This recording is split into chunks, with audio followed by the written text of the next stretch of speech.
বারুইপুরের ঘটনা নিয়ে প্রাক্তন আইপিএস কর্মকর্তা ও রাজনৈতিক নেতা হুমায়ুন কবির তীব্র প্রতিক্রিয়া জানিয়েছেন।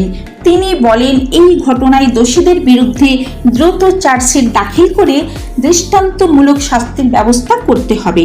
একই সঙ্গে তিনি দাবি করেন, তদন্ত যেন সম্পূর্ণ নিরপেক্ষ ও স্বচ্ছ হয় এবং অপরাধীদের কোনোভাবেই রাজনৈতিক বা অন্য কোনো প্রভাবের কারণে রেহাই দেয়া না হয়। এছাড়া পুলিশের অভিযানের ক্ষেত্রেও আইন ও সংবিধান মেনে কাজ করার উপর তিনি জোর দেন।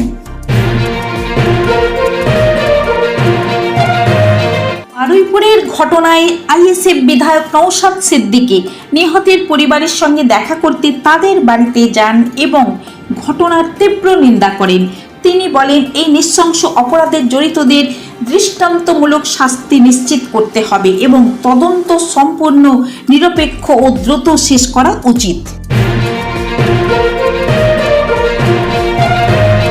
প্রাক্তন মুখ্যমন্ত্রী মমতা বন্দ্যোপাধ্যায় দলীয় নেতাকর্মীদের উদ্দেশ্যে বলেন, যারা দলে থাকতে চান তারা নিষ্ঠার সঙ্গে কাজ করুন, আর যারা অন্য পথে যেতে চান তারা স্পষ্ট সিদ্ধান্ত নিন।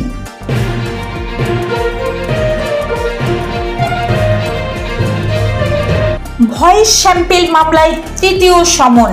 অভিষেক বন্দ্যোপাধ্যায়কে আদালতে 18 জুলাই হাজির হয়ে ভয়েস স্যাম্পেল দেওয়ার জন্য তৃতীয়বার সমন পাঠানো হয়েছে।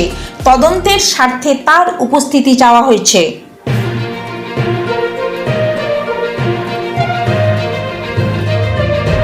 আজ তৃণমূলের কর্মসূচি ও রাজ্যের সাম্প্রতিক রাজনৈতিক পরিস্থিতি নিয়ে দলীয় নেতৃত্বের সঙ্গে অভিষেক বন্দ্যোপাধ্যায়ের আলোচনা করেছেন বলে দলীয় সূত্রে জানা গেছে।